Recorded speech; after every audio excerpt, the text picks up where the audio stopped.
guys, welcome to my YouTube channel Rider Rex. I hope you're absolutely fine and crazy like me. ये जो आप Kargil war memorial से लेकर लेह तक का एपिसोड देखने वाले हो, ये सेकंड पार्ट है। फर्स्ट पार्ट में आपने देखा सोनामार्ग से लेकर कारगिल वॉर मेमोरियल के गेट तक का वीडियो। अब ये वीडियो सेकंड पार्ट में कंटिन्यू हो रहा है कारगिल वॉर मेमोरियल से लेकर लेह तक का। एक्चुअली सोनामार्ग से लेकर लेह तक का एक ही एपिसोड मैं आपके सामने रखने वाला था, बट ये एपिसोड इतना लंबा हो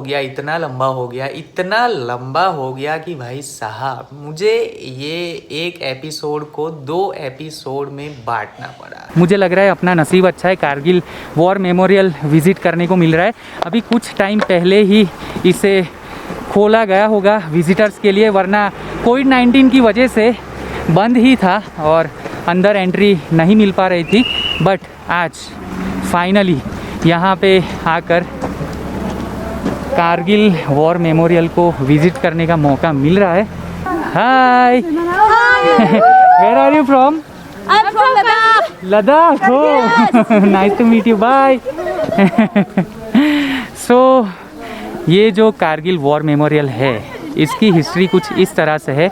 भारत के जम्मू और कश्मीर राज्य में 18 वर्ष पहले भारतीय सेना ने 26 जुलाई 1999 के दिन नियंत्रण रेखा से लगी कारगिल की पहाड़ियों पर कब्जा जमाए आतंकियों और उनके वेश में घुस आए पाकिस्तानी सैनिकों को मार भगाया था। पाकिस्तान के खिलाफ चले इस युद्ध में भारतीय सेना के करीब 500 जवान शहीद हो गए थे, जबकि 1300 से अधिक जवान घायल हुए थे। 3 मई 1999 को शुरू हुआ कारगिल वॉर करीब 2.5 माह तक चला और अंततः भारतीय सेना 26 जुलाई 1999 को पाकिस्तानी घुसपैठिए को कारगिल पहाड़ियों से खदेड़ने में कामयाब रही। इन वीर शहीदों के याद में कश्मीर के द्रास सेक्टर में कारगिल वॉर मेमोरियल बनाया गया है, जहां पर हर साल 26 जुलाई को इन शहीदों को याद किया जाता है। यह मेमोरियल युद्ध में जीती गई महत्वपूर्ण चोटी टाइगर हिल से महज 5 किलोमीटर दूर है। यह श्रीनगर लेह नेशनल हाईवे के नजदीक है। इतना ही नहीं, 26 जुलाई के ही दिन दिल्ली के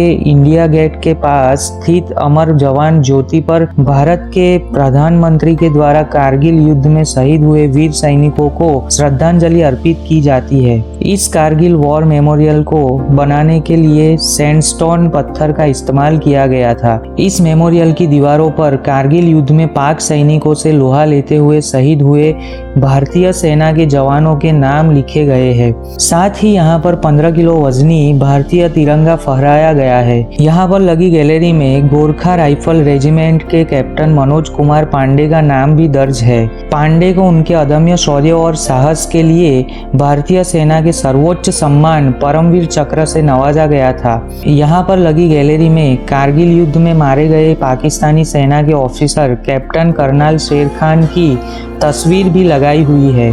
बता दें, पाकिस्तान में शेर खान को सर्वोच्च सेना सम्मान निशान-ए-हैदर से सम्मानित किया था। वैसे तो कारगिल वॉर मेमोरियल में कोरोना के चलते अभी भी टूरिस्टों को हर एक कोने में घूमने फिरने की इजाज़त नहीं है।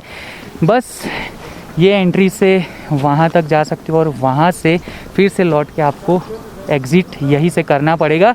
वैसे कारगिल वॉर मेमोरियल म्यूज़ियम भी है यहाँ पे, बट अभी टूरिस्टों के लिए खुला नहीं है कोविड-19 की वजह से, तो वो विज़िट नहीं कर पाया, उसका मुझे अफसोस है। बट फिर भी यहाँ पे आया और कारगिल वॉर मेमोरियल ये जगह मैंने विज़िट की। ये दिल से मुझे बहुत अच्छा लगा। जय हिंद, जय भारत। इंडियन आर्मी है तो हम लोग हैं, बाकी तो क्या। जय हिंद, जय Bharat, again and again and again. So चलिए चलते अब वापस एग्ज़िट करके निकलते हैं। बाइक पार्किंग में रखी हुई है। यहाँ पे लिखा है 21 ईयर्स ऑफ कारगिल। जी हाँ, फाइट हुए 21 ईयर्स हो चुके हैं। ये फाइट के दौरान परमवीर चक्र इन सैनिकों को मिला था। देखिए, विक्रम बत्रा, मनोज पांडे, संजय कुमार, GDR योगेंद्र, सलाम है आपकी कुर्बानी को। शहीदों की चिताओं पर लगेंगे हर बरस मैल, वतन पर मर मिटने वालों का यही बाकी निशान होगा। जय हिंद, जय भारत। अपना नसीब अच्छा था कि कारगिल वॉर मेमोरियल विज़िट करने का मौका मिल गया। वैसे म्यूज़ियम एंड ऑल देखना था, बट वहाँ पे अभी जाने नहीं दे रहे थे, म्यूज़ियम बंद था। बाकी वो देख के भी बहुत मज़ा आता। कोई बात नहीं, नेक्स्ट टाइम फिर से आएंगे, जब भी मौका मिला तब कारगिल वॉर मेमोरियल को अच्छे से एक्सप्लोर करेंगे अपने वीडियो में।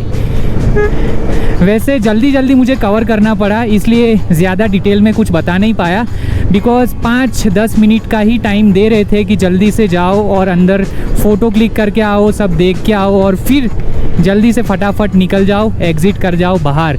अगर थोड़ी सी भी देरी करते, 10-15 मिनट से ऊपर अपने टाइम लेते वहाँ पे, तो आर्मी जवान बुरा मान जाते और हम नहीं चाहते कि आर्मी जवान को हमारी वजह से कुछ ऐसा वैसा गलत फील हो। तो यहाँ से कारगिल है 49 किलोमीटर्स एंड कारगिल में पेट्रोल पंप पड़ेगा।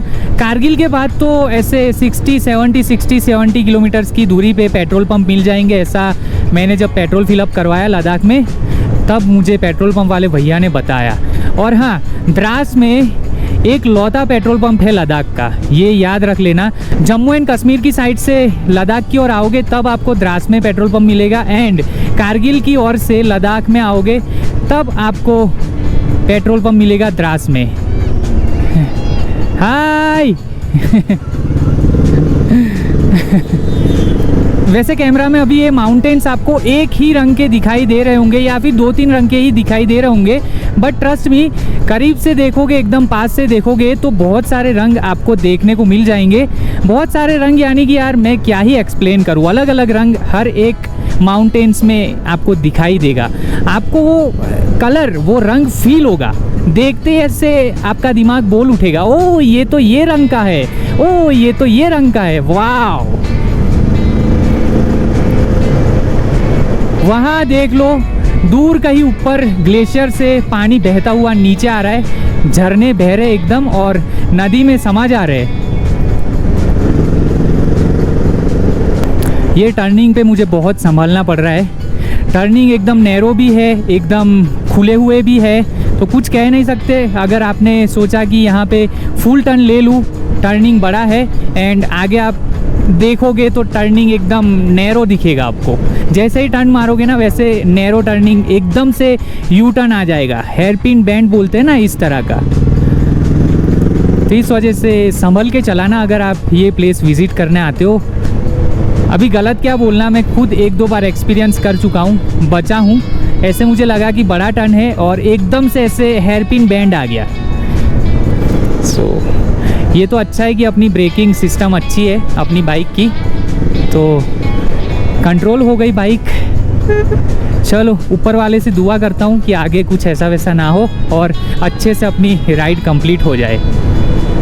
अब तक के लिए थैंक यू सो मच भगवान, तूने जो दिया वो बहुत सारा था और बहुत सारा है, एंड आगे भी जो तू देगा, मुझे तेरे पे भरोसा है कि तू बहुत कुछ देगा। You are at Namikla altitude 12,198 feet, Project Vijayak। Finally नामिकला पास पे मैं पहुंच चुका हूं और यहाँ पे बहुत तेज़ हवाएं चल रही है। देख लो अपनी कावासाकी, और ये मेरे जो बाल लहरा रहे हवा में, उस हिसाब से आप अंदाज़ा लगा लो। थोड़ी बहुत आवाज़ भी आ रही होगी ये हवा की, आपको ऐसे समझ आ गया ना कितनी तेज़ हवा चल रही है यहाँ पे। सो फाइनली आई रीच नामिकला पास। ये जो आगे गाड़ी जा रही है, ये गाड़ी में वही लड़कियां बैठी है जो मुझे कारगिल में मिली थी। बाय।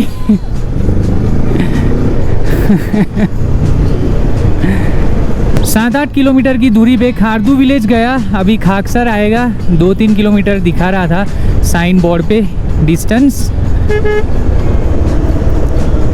यहाँ से ले है 249, कारगिल 19। ये 30 रुपीज़ किस बात के ले रहे हो? म्यूनसिपल के लिए sir. Municipality, okay. Municipal committee Kargil.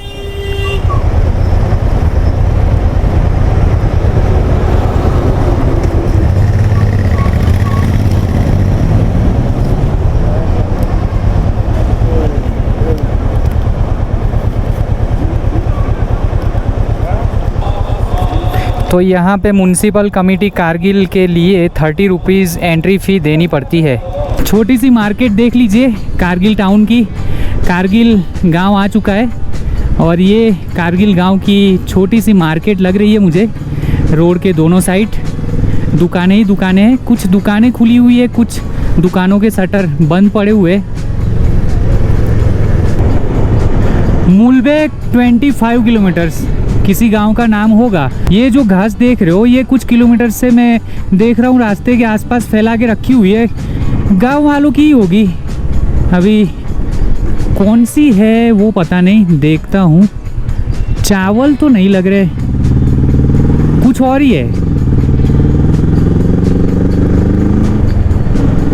2-3 kilometre की दूरी से मैं ये दोनों साइड रास्ते के फैली हुई घास देख रहा था। गांव वालों ने सुखाने के लिए फैलाई होगी शायद, और तो कोई बात नहीं हो सकती। 5 बजने वाले हैं, ऑलमोस्ट बज गए। 5-10 मिनट बाकी होगी 5 बजने में, और अभी भी डिस्टेंस कवर करना है लेह का 160 किलोमीटर अराउंड।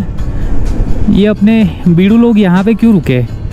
पानी शानी पीने के लिए रुक गए।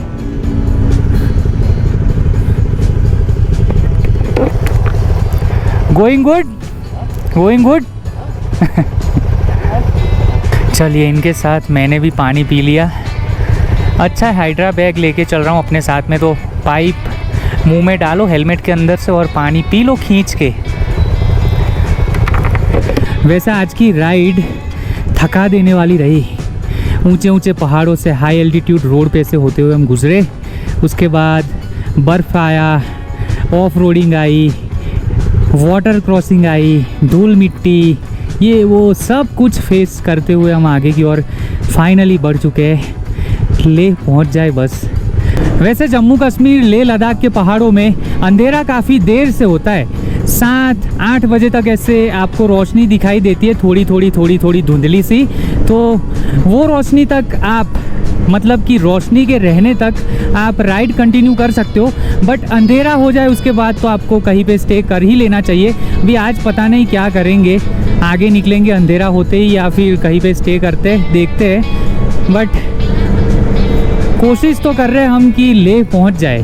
वैसे मैं आज सोलो राइड कर रहा होता अभी तो कहीं ना कहीं पे रुक जाता, 6 बजे के बाद राइड कंटिन्यू नहीं करता।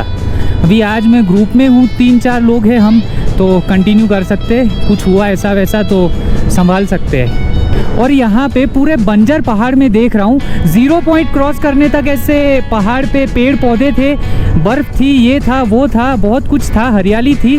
बट अब आगे बढ़ते हुए जा रहा हूँ तो आगे मुझे ऐसे बंजर पहाड़ नज़र आ रहे। कहीं कहीं पे ऐसे कुछ कुछ पेड़ लगे हुए, बाकी तो पूरे बंजर पहाड़ है।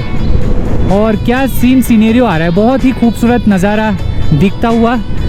ये खूबसूरत नज़ारा, खूबसूरती, सुंदर, अति सुंदर, ये वर्ड्स आपको ये लेह लद्दाख की राइड में बहुत बार सुनने को मिलेगा मेरे मुंह से। अब जन्नत की तारीफ नहीं करूँगा तो क्या करूँगा ये सब वर्ड्स बोल बोल के, बताओ आप। आर्मी का ट्रक फंस चुका है। एक्चुअली मुझे लग रहा है कि आर्मी के ट्रक के साथ एक्सीडेंट हुआ है। ये है तो आर्मी का ट्रक, बट इसके अंदर बड़ा सा जनरेटर होगा ऐसा लग रहा है, और इसे पुल किया जा रहा है ये गाड़ी के साथ। स्पेशली पुल करने के लिए ये गाड़ी बनाई गई होगी। टायर पूरा बेंड हो चुका है, आगे का टायर, पीछे का टायर, और आगे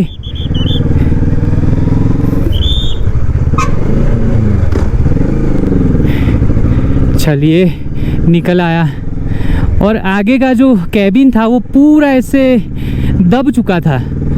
तो मुझे लग रहा है कि बड़ा एक्सीडेंट हुआ होगा या फिर पलटी खा गई होगी। पलटी तो नहीं मारी होगी, बट बड़ा हादसा हुआ है, मुझे इतना समझ आ गया। कुछ किलोमीटर्स के बाद अब पहाड़ देखिए पूरे बदल चुके हैं, एक रंग में ढल चुके और बंजर पहाड़ शुरू हो चुके। एक भी पेड़ पौधा दिखाई नहीं दे रहा है ये पहाड़ों के बीच में मुझे कहीं पे भी। कुछ किलोमीटर्स की दूरी पे सीनेरियो चेंज हो जाते हैं यहाँ पे।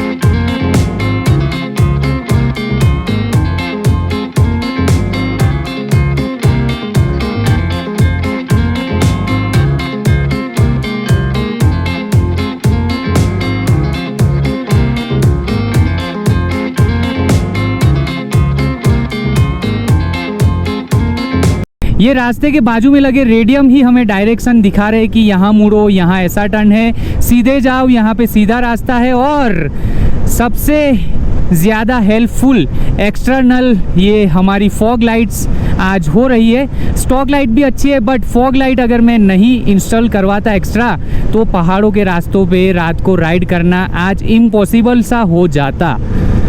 सो काफ़ी डरावना लग रहा है, बट मज़ा भी आ रहा है। ऐसे कभी कभी लाइफ में इस तरह के एक्सपीरियंस लेने चाहिए जो मैं ले रहा हूँ। ठीक है, रास्ता सीधा है। ये रास्ते के दोनों साइड पे रेडियम लगाए हुए हैं। ये बहुत ही अच्छी डायरेक्शन में हमें आगे बढ़ा रहे। अभी यहाँ से कहाँ जाना है? ये देखो, एकदम से ऐसा मोड़ आ जाता है ना ढलान वाला, पता ही नहीं चलता। हमें लगता है रास्ता सीधा है और हम चले जाते ऐसे। लेह के पहाड़ ऐसे है कि यहाँ पे एक भी घर नहीं है, कुछ भी नहीं है, बस बंजर ही बंजर पहाड़ नज़र आते सुबह में। तो रात को तो और भी डरावने दिखते। बस कहीं कहीं पे ऐसे आर्मी वालों ने लाइट सेट की होती है पहाड़ों के ऊपर एकदम ऊंचाई पे, वो हमें दिखाई दे जाती है।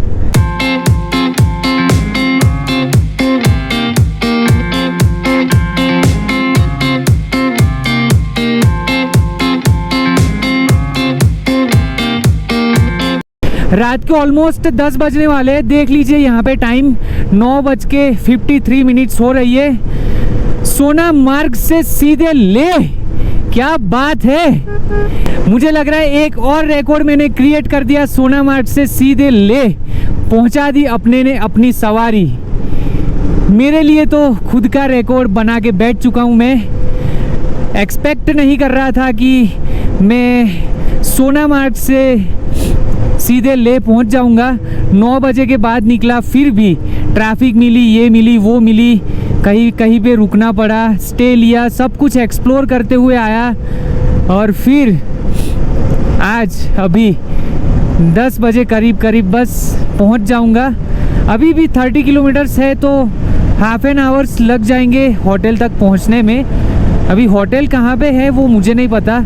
ये जो अपने बीड़ू लोग हैं साउथ इंडियंस, उन्होंने ही होटल बुक की है। 10:30 के करीब लेह में हमारी एंट्री हो चुकी है। 2 भाई लोग आगे निकल चुके थे कब के, उन्होंने होटल बुक करके कमरा ले लिया है। और मैं हूँ एंड मेरे आगे ये KTM 200 वाले भाई साहब है जो होटल की ओर आगे बढ़ते हुए जा रहे। उन्होंने मैप तो भेजा है, होटल की लोकेशन भेजी है, उस हिसाब से ऐसे वैसे गली में भटक रहे। अभी देखते हैं कौन सी गली में होटल है और होटल का कौन सा कमरा है अपना। जुले फ्रॉम ले। सो फाइनली इतने दिनों की राइड करने के बाद अब मैं पहुंच चुका हूं ले सिटी में।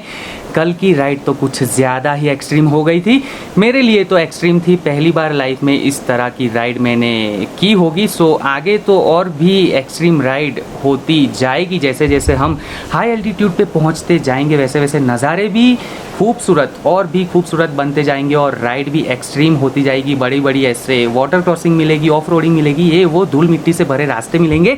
सो और भी मज़ा आएगा आने वाले वीडियोज़ में। फाइनली कल रात को 10:30 बजे लेह में एंटर कर गया था और अपने साउथ इंडियन राइडर्स ने जो है ये रूम पहले से बुक करके रख दिया था। तो सीधे एंटर होते ही लेह में अपने ने ये होटल में स्टे कर लिया और ये रहा मेरा कमरा। यहाँ से बाहर का भी नज़ारा बहुत ही खूबसूरत आ रहा है। वैसे अभी अभी कुछ टाइम पहले ही सूरज की किरणें खिड़की के अंदर से अपने कमरे में आई है। सो अब जाके थोड़ा सुकून मिल रहा है। रात को बहुत ठंड थी, सर्दी भी लग चुकी थी थोड़ी बहुत ऐसे, बट मैंने दवाई ले ली तो अभी ठीक है। वैसे हालत एकदम राइड की वजह से ख़राब हुई थी, बाकी हेल्थ वाइज एकदम ओके। डन है आपका भाई, यहाँ पे घूमेगा फिरेगा और आपको सब कुछ एक्सप्लोर करके दिखाएगा, खुद भी एक्सपीरियंस करेगा और आपको भी एक्सपीरियंस यहाँ की जगहों का देगा, दिलवाएगा, समझ लो। सो गाइस बस सोचा था रात को ही व्लॉग एंड करूँ, बट रात को हालात नहीं थे मेरे कि मैं कैमरा पकड़ूँ ऐसे कुछ भी बोलूँ, बिकॉज थकान बहुत थी एक्सट्रीम राइड करके जो आया था। और सुबह से लेकर रात तक राइड की। ठंड में भी हमने राइड की और आगे बढ़ते बढ़ते बढ़ते बढ़ते फाइनली लेह सिटी में पहुंच गए। वैसे बीच में कहीं पे तो स्टे करने वाले थे, बट फिर सोचा कि नहीं, ग्रुप राइड है तो शांति से एकदम साथ में मिलजुल के राइड कर लेंगे, पहुंच जाएंगे। तो कल की सुबह हम लेह में एकदम इजीली और अच्छे से देख पाएंगे। सो इस वजह से आज बस लेह में आराम करना है। देखते अभी परमिट बनवाने जाएंगे, यहाँ की आसपास की जगहों को एक्सप्लोर करना है तो आपके पास परमिट होना ज़रूरी है। कितने दिनों का परमिट बनवाता हूँ वो तो नेक्स्ट वीडियो में पता चलेगा। बाकी अभी आज सुबह में बस वीडियो का एंड करने के लिए आपके सामने आ गया हूँ।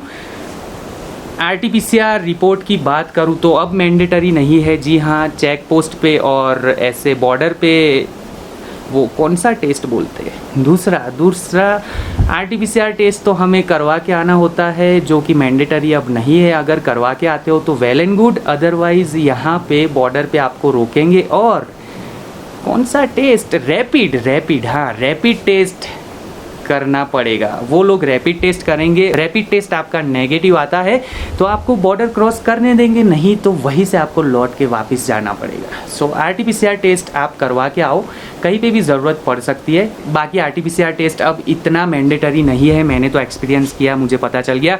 वैसे कहीं पे तो आपने देखा ही होगा कि ऑफिसर ने बोला कि चले जाओ, कोई दिक्कत नहीं है, कुछ दिखाने की ज़रूरत नहीं है, कोई भी रिपोर्ट मत दिखाओ, कुछ भी एंट्री वेंट्री। एक दो जगह पे तो मुझे एंट्री भी किए बिना आगे भेज दिया। तो इस तरह से था और ऑफिसर से मैंने बात की, मैंने कहा कि मैं वहाँ पे पीछे जा रहा हूँ। आपने देखा होगा मेरे 3 राइडर जो मेरे साथ थे, कंटिन्यू कर रहे थे राइड मेरे साथ, तो वो वैसे उनको पता नहीं चला और आगे निकल गए जहाँ पे उनको रैपिड टेस्ट करवाना था, RT-PCR रिपोर्ट दिखानी थी। तो वो लोग आगे चले गए और आगे चेक पोस्ट थी, वहाँ पे उनको एंट्री करवानी थी, वहाँ पे रुके हुए थे। तो RT-PCR जहाँ पे मैंने रोकी अपनी बाइक, वहाँ पे RT-PCR रिपोर्ट दिखानी थी और रैपिड टेस्ट करवाना था। उन ऑफिसर ने बोला कि उनको पकड़ के वापस लाओ। तो मैं गया वापस, मतलब कि मैं गया और वहाँ पे ऑफिसर थे एंट्री पॉइंट पे, ऐसे चेक पोस्ट पे। तो उनसे मैंने बात की कि उनको मुझे वापस से लेके आना है। मैं उन्हें नहीं जानता, ऐसे ही बोल दिया था, बिकॉज़ मैं नहीं चाहता था कि हम सब लोग एक साथ दिक्कत में आए। अगर वो 3 लोग दिक्कत में आते हैं तो मैं कुछ ना कुछ करूँ ऐसे बाहर खड़े रह के। तो इस वजह से मैंने कहा कि मैं सोलो राइड कर रहा हूँ और मुझे वो ऑफिसर ने बोला कि उनको बुला के लाओ, यहाँ पे रैपिड टेस्ट करना है, RT-PCR रिपोर्ट चेक करनी है, ये वो सब।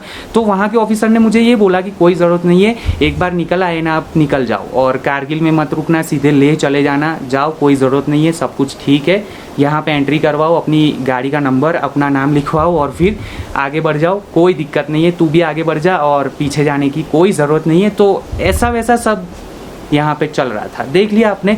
सो गाइस, टेंशन की बात नहीं है, बट RT-PCR रिपोर्ट अगर आप आपके साथ कैरी करके आओगे तो आपके लिए अच्छा होगा, आपको थोड़ा ट्रबल कम करना पड़ेगा। सो बस अब आज के लिए इतना ही रखते। वैसे ये जो व्लॉग्स है Ladakh series, solo dream ride Ladakh series के व्लॉग्स, वो थोड़े से बड़े हो रहे, मतलब कि बड़े बन जा रहे, बिकॉज सब कुछ एक्सप्लोर करता जा रहा हूँ, एक चीज़ दिखाने की कोशिश कर रहा हूँ। तो थोड़ा मैनेज कर लेना, थोड़ा ज़्यादा टाइम निकाल के ये व्लॉग देखना, बहुत ही मज़ेदार व्लॉग आपको लगेंगे। बस लेह में 2-3 दिन खुद को एक्लेमेटाइज़ करता हूँ यहाँ के एटमॉस्फेयर के हिसाब से, और फिर यहाँ पे एक्लेमेटाइज़ होते होते लेह सिटी आपको एक्सप्लोर करता हूँ, खुद भी ऐसे घूमता फिरता देखता हूँ और आपको भी दिखाता हूँ।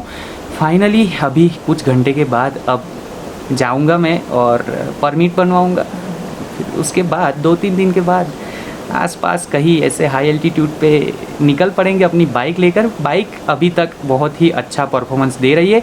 हेल्थ एंड बाइक 2 चीज़ें ठीक रही तो ये राइड अच्छे से कंप्लीट हो जाएगी। सो गाइज, बस आज के लिए इतना ही रखते। आई होप आपको ये वीडियो पसंद आया होगा। अगर पसंद आए तो लाइक करना, शेयर करना, कमेंट करना इस वीडियो पर। हाँ, चैनल पे नए हो तो चैनल को सब्सक्राइब कर देना, बेल आइकन दबा देना। हम मिलेंगे इसी हंसी मजाक के साथ नेक्स्ट एपिसोड में, यानी कि लद्दाख सीरीज़ के नेक्स्ट एपिसोड में।